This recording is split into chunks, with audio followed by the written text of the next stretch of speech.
And they're proud of that. They're proud of that. You should be ashamed of yourself, Aberfield. You've got no morals. You've got no morals. You should not have taken that contract. Money isn't everything. Doing the right thing is everything. And you've just worked for the money and you've stitched up a load of old people. And you should be ashamed of yourselves for that. You should be ashamed of yourselves. Hi, it's me again. And today I've not found a news article for once. I've found an article from a PR agency that works with TV licensing and are really proud of the fact that they've got over 75s to start paying for a TV license through their PR spin. It's not something I'd be very proud of, I've got to admit. Let's take a look at some of this and we'll have a chat about it as always, shall we? Because I'm not very proud of this PR agency. So the PR agency in question is Aberfield, a positive influence. So they worked with BBC TV licensing, and apparently the problem was the TV licence is facing fundamental challenges as it comes under ever greater scrutiny from groups as diverse as the government and individual citizens and ChilliJonCarne on YouTube. It should say that, it doesn't say that. I guess I come under individual citizens on there. At the heart of the issue for those who perceive it negatively is both its cost and the stipulation that under UK law, every household that watches live television must pay for a TV licence. Well, they know their rules. They've put live television in there, so they get them a tick for that. They get a tick for that. Aberfield was engaged as TV licensing's community relations team in the north of England due to our successful track record and relevant experience delivering targeted media and stakeholder relations alongside an audience-first, insight-led approach. Blimey, there's some marketing words going on in there, isn't there? I wouldn't want to sit in one of their meetings. You wouldn't understand a word that's going on with all the management speak they do in there. Nightmare. I hate all that. I don't go in for all that. I'm terrible in meetings with my company because I don't go in for any of that, and I call people out if they use too much of it. Our primary objectives with this campaign were to improve knowledge and understanding of the TV licence and the support available to pay for it amongst hard-to-reach audiences. Hang on a second.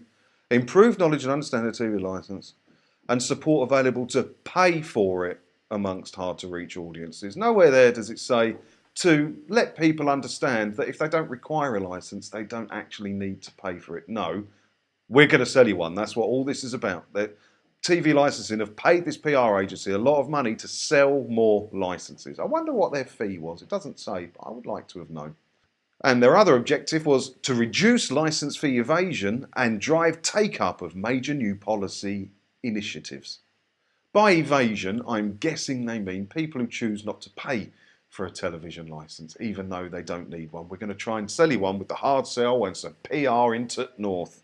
Our strategy, therefore, aimed to change perceptions of the TV licence from an enforced bill to a cost worth paying for content that's valuable. Oh, you're going to have to be one seriously good PR agency to make people think that the TV licence isn't a bill they must pay, but it's a cost worth paying for content that's valuable. Have they not looked at any of the TV schedules, the listing magazines or on the planners or anything, at BBC stuff and just seen on 90% of BBC stuff every day on BBC 1 and 2? It's just all repeats. It's all repeats. It's content worth paying for and it's valuable. God, you're going to have to be some cracking PR agency to sell that. Better than I could ever be, I tell you. Right, let's read on and find out what they actually did for the money that TV licensing paid them. The campaign. We implemented an integrated campaign program that identified key stakeholder groups and then proactively engaged them on an ongoing basis. Right, I might need to use Google Translate for some of that. I think we implemented integrated campaign program. In other words, they pestered people. I'm guessing that's what they meant. They pestered the public. In turn, these groups then drip-fed messages to the public and their own peers about the value of the licence fee in a consistent, helpful and informative way. In other words, they're engaging with local community groups and bribing them into telling the community to pay for the TV licence. That's what they did. Nice, nice quality PR. Our calendar focused on specific initiatives at the right times and targeted our approach to the relevant stakeholder groups most likely to be engaging with our end audiences for that piece of activity. So they couldn't be asked to speak to people personally. They just went to groups and got them to do all the work for them. Work smarter, not harder, eh? We also delivered advice training sessions to advisors within money advice, older people and community groups, and placed offline and online content and literature with seldom heard groups and our own platform. I can't even read this. Why do they have to write it like this? Why can't they just say, we went to some groups, we bribed them to tell old people to pay for the TV licence? That's what happened, right? We also helped introduce a showreel of BBC programming highlights into our presentations, which further evidence the value of the licence fee. Yeah, it shouldn't be hard to get some BBC programming highlights because they're on the telly every day as repeats. So, what influence did they have? By taking an audience-first approach, we were able to deliver genuine impact to TV licensing in the north of England. Audience-first approach. I'm going to have to Google translate that. In other words, they went to people, they spoke to people, right? Can't I just put that? Oh, God, it's the speak, innit? So they built relationships with 125 groups since 2019, ranging from money advice groups, universities, housing associations, councils, disability groups, and women's groups. Well, I'm sorry. We need to have a chat about this one, don't we? Money advice groups are where people go when they're struggling with money, right? Universities are for students who probably don't need a TV licence. Housing associations and councils are where people tend to live when they can't afford market rent and they get council housings and things. Disability groups are normally people struggling. I'm sorry. And you want to convince them to buy a licence. All the people who are struggling, buy a licence, buy a licence, buy a licence. So you're going to approach all these people that are struggling and say, buy a licence, buy a licence, buy a licence. Where personally, I would approach these people and say, look, you're struggling. I know a way you can save 159 quid a year if you don't require a television licence. And it's perfectly legit and legal. And they're not going to say that because they're employed by TV licensing, aren't they? But if I ever win the Euro Millions, that's what I'm going to do. I'm going to have TV ads and I'm going to get a PR company to go out and anti-sell the BBC TV licence. That's what I'm going to do. They've generated 114 pieces of coverage in the past 2 years across key media titles.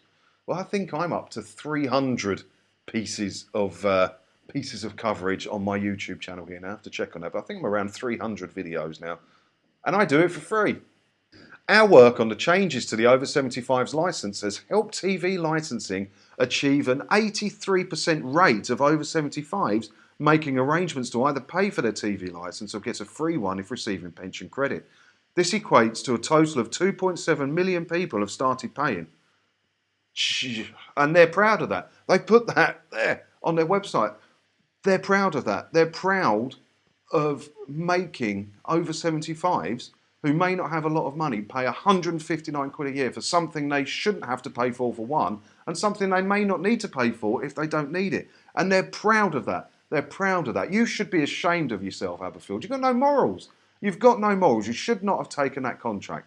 Money isn't everything. Doing the right thing is everything. And you've just worked for the money and you've stitched up a load of old people, and you should be ashamed of yourselves for that. You should be ashamed of yourselves for that. That's wrong. That's wrong. Many of those old people are struggling. Many of them don't require a television licence, and many of them want to make a stand by not paying for it. And your work in PR, spin and marketing has helped 2.7 million people to start paying their TV licences who shouldn't have to be paying for it. Shame on you.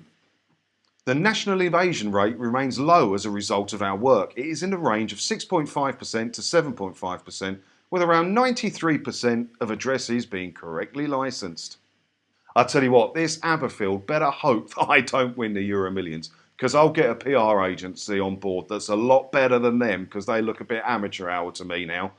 I'll get a PR agency that's better than them, and I'll spin it round the other way, and I'll get that 93% right down. Right down.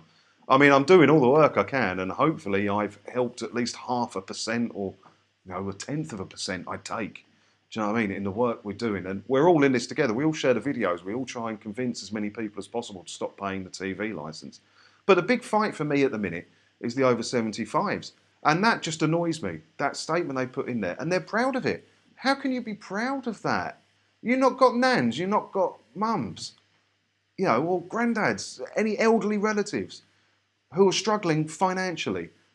And you're putting some spin out there to make them pay their TV licenses. And how wrong is that? It's awful, isn't it? Awful, isn't it? Bloody PR. It goes to show how bad the whole TV license thing is if they have to employ a PR agency. And this is only 1 foot north. What about the ones in the south or in Wales or Northern Ireland? How many PR agencies are working for TV licensing? How many? So we're all in this little fight on my pokey little channel and other channels. Some are bigger than mine, some are smaller than mine. We're all in this fight together. How can we compete with TV licensing's £3.2 billion and all the PR agencies that they use? It's crazy. We're making a dent, but yeah, they're fighting back, aren't they? They are fighting back. So what do you think about this? And how do you think we can increase the reach that we have in our own personal fight against the TV license, taking on these people with their PR agencies? Let me know in the comments below, because I'll be interested to hear any ideas you've got on how we can increase our reach and how we can convert more people to cancel their TV licenses. So do let me know in the comments below. And I'm going to go and have a cup of tea and calm down, I think. So that's wound me right up. So I will see you in another video again soon. Thanks for watching.